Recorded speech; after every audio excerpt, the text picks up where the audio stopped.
good morning everyone. My name is Sarah Jane S. Gabriel and my partner is Rayber M. Coronel. Now, we're going to report the topic of Baroque art. Baroque art.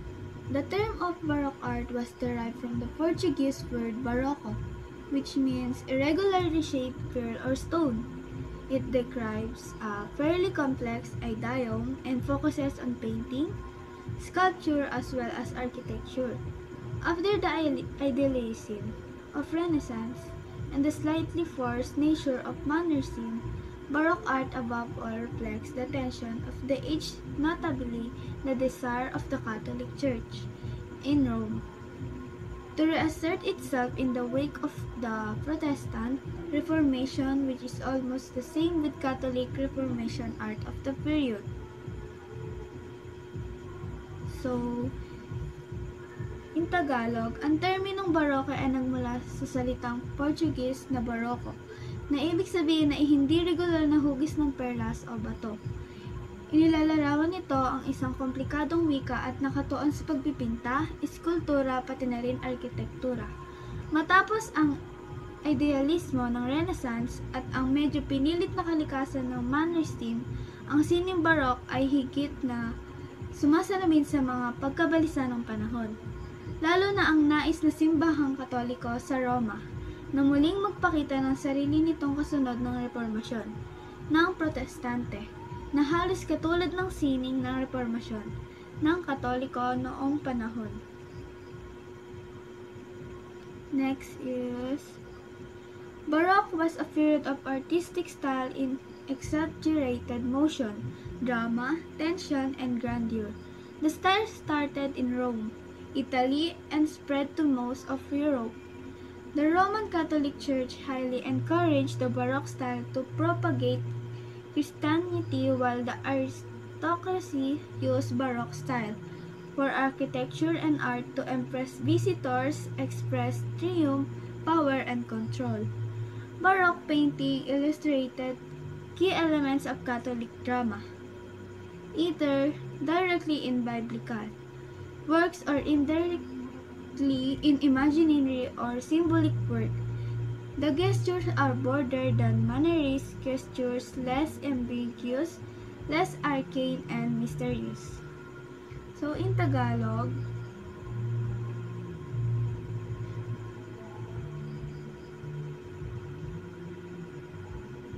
ang Baroque ay isang panahon ng mga estilo ng sining na may labis na galaw, drama, pagkabalisa, at kaluwagan.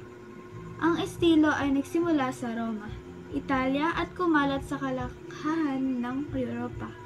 Ang simbahang Katolikong Romano ay lubos na pinuri ng estilong Baroque upang mapagkalat ng Kristyanismo, habang ang aristokrasya ay gumamit ng estilong Baroque sa arkitektura at sining upang magpakita ng kagalingan, kapangyarihan at kontrol sa mga bisita. Ang pagpipinta ng Baroque ay naglalarawan ng mga pangunahing elemento ng dogma ng Katolisismo, direkta sa mga akdang Biblia o hindi direkta sa imahinaryo o simbolikong akda. Ang mga galaw ay mas malawak kaysa sa mga galaw ng Mannerist, hindi masyadong ambigyo, hindi masyadong alamat at misteryoso. Famous Baroque artworks in artists: Michelangelo, Merisi Amerigi da Caravaggio. So, he was better known as Caravaggio. He was an Italian artist who wanted to deviate from the classical masters of the Renaissance.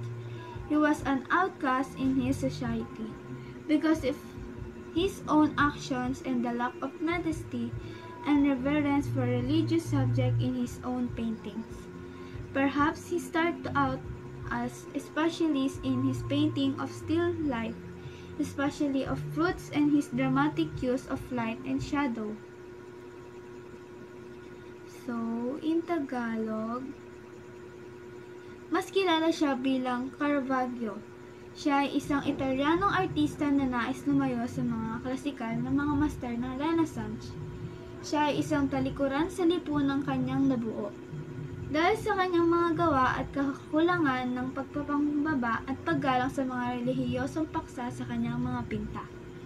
Marahil nagsimula siya bilang isang dalubhasa sa pagpipinta ng still life, lalo na ng mga prutas, sundan ng mga pag-aaral mga solong figura, ngunit mas magaspang kaysa sa mga prutas na nagbibigay ng orihinalidad at kagandahan. Ang mga modelo ni Caravaggio noong panahong ito ay siya mismo o mga batang taong may hitsura ng magiging magaling ngunit masama. Next slide is Gian Lorenzo Bernini. Bernini was an Italian artist and the first Baroque artist. He practiced architecture and sculpture, painting, stage design, and was also a playwright. He was also the last in the list of the dazzling universal geniuses. As a prodigy, his first artworks date from his 8th birthday. Among his early works were the goat Amalthea with the infant Jupiter and a faun, Damned Soul, and the Blessed Soul. He made a sculpture of David for Cardinal Borghese, which is stringingly different from Michelangelo's David, because it shows the difference between Renaissance and the Baroque periods. He was the greatest Baroque sculptor and architect as seen in his design of the Plaza San Pietro in front of the Basilica. It is one of his most innovative and successful architectural designs. The famous Ecstasy of St. Teresa was his greatest achievement, and the colonnade of the Plaza of St. Peter. So, in Tagalog, si Bernini ay isang Italianong artista at ang una ng artista ng Baroque. Nakakapagtrabaho siya sa arkitektura at eskultura, pagpapinta, disenyo ng entablado at siya rin ay isang manunulat ng dula. Siya rin ang huling pangalan sa listahan ng mga universal na henyo. Bilang isang prodigy, ang kanyang mga unang akda ay nagmula sa kanyang ika-8 kaarawan. Gumawa siya ng eskultura ng David para kay Cardinal Borghese, na nagpapakita ng pagkakaiba sa pagitan ng Renaissance at Baroque na panahon. Siya ang pinakadakilang eskultor at arkitektong Baroque, gaya ng nakita sa kanyang disenyo ng Piazza San Pietro sa harap ng Basilica. So, the next is Peter Paul Rubens. Rubens was a Flemish Baroque painter.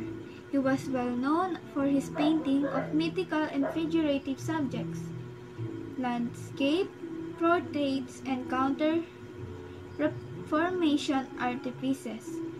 His commissioned works were mostly religious subjects, history paintings of magical creatures, and Hans scenes. His famous works were Samson and Delilah, landscape with the tower, portrait of Helen, Foreman, and the Three Graces.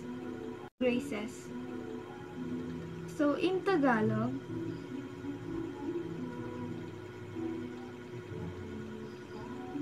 si Ruben ay isang Flemish na pintor ng Baroque. Kilala siya sa kanyang mga pinta ng mga mitolohikal at figuratibong paksa, mga tanawin, mga retrato, at mga retablo ng kontra-reformasyon. Ang kanyang mga komisyonadong akda ay karaniwang mga relihiyosong paksa, mga pintang pangkasaysayan ng may mahikang nilalang at ang mga eksena ng pangangaso.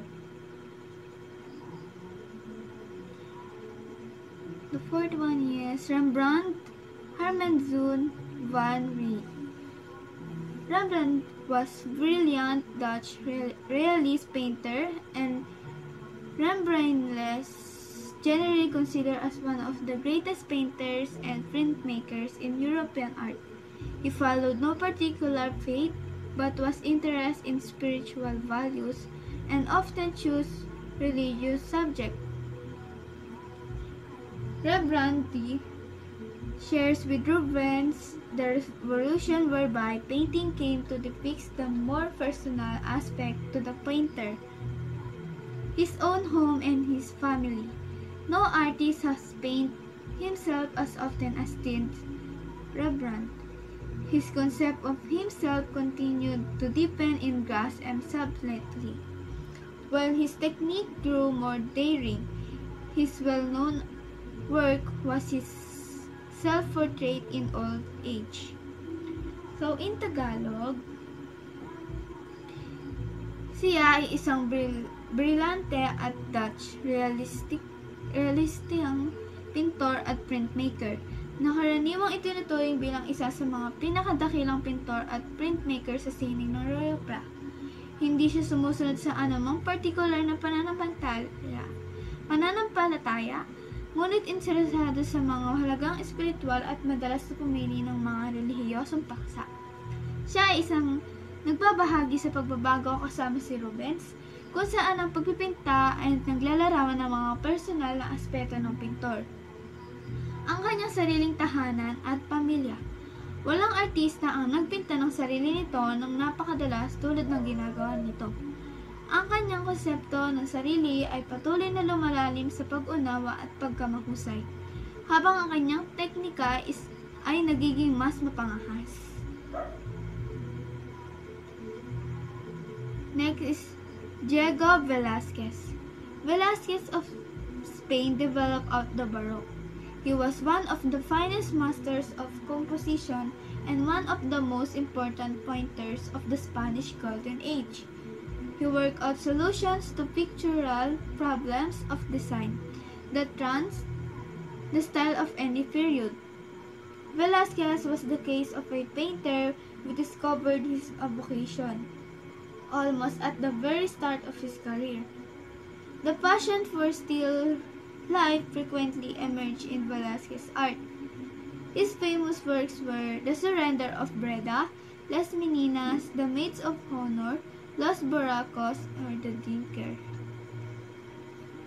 In Tagalog, si Velázquez ng Espanya ay sumibol sa panahon ng Baroque. Siya ay isa sa mga pinakamagaling na master ng komposisyon at isa sa mga pinakamahalagang pintor ng ginintoang panahon ng Espanya. Nagtatrabaho siya sa mga solusyon sa mga problema ng disenyo ng pinta na lumalagpas sa estilo ng anumang panahon.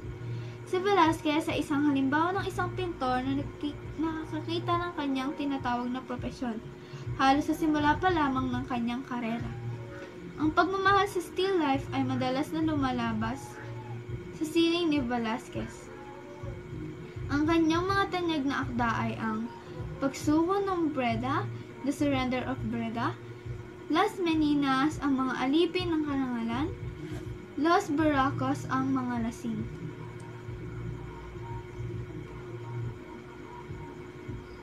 He created this work 4 years before his death and served as an outstanding example of the European Baroque period of art.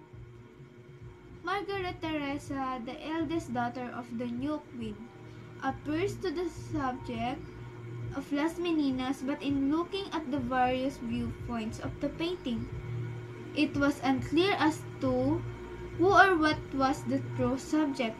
It may be the royal daughter or the painter himself. Many European cathedrals have Baroque features, high altars, cockades, and chapels. Baroque aims to give an effect that wants to carry the viewers away with the force of its impact. It gives not a generally enhanced vitality, but excitement, ecstasy, and enthusiasm. Its impact that intended to be momentary, while that of the Renaissance was slower but more enduring. So, in Tagalog, ginawa niya ang akdang ito 4 na taon bago siya pumanaw, at nagsilbing isang halimbawa ng Baroque period ng isining ng Europa. Si Margaret Teresa, ang panganay na anak ng bagong reyna, ay tila ang paksa ng Las Meninas, ngunit sa pagtingin sa iba't ibang pananaw ng pinta, hindi malinaw kung sino o ano ang tunay na paksa. maaring ang royal na anak o ang pintor mismo. Maraming mga katedral sa Europa ang may mga tampok ng baroke, tulad ng mataas na altarpiece, mga patsada at mga kapilya. Layunin ng barok na magbigay ng apektos na gusto mong dalhin ang mga tagapagtingin ng puwersa ng apekto nito. Nagbibigay ito ng hindi pangkalahatang pagpapataas ng buhay, ngunit eksitasyon, ecstasy at pagkabingi. Ang epekto nito ay pinlano na maging sandali lamang. Samantala, ang Renaissance ay mas mabagal ngunit mas nagtatagal, na nagpapagusto sa mga tagapagtangin na manatiling magpakailanman sa presensya. Nangangailangan ng barok ng malawak, mabigat at malalaking hugis. Ang mga eleganteng proporsyon ay nawala at ang mga gusali ay naging mas mabigat, hanggang sa mga punto na ang mga hugis ay halos nasasaktan ng presyon. Ang kagandahan at kahintay ng Renaissance ay nawala. Lahat ng mga hugis ay naging mas malawak at mabigat. So,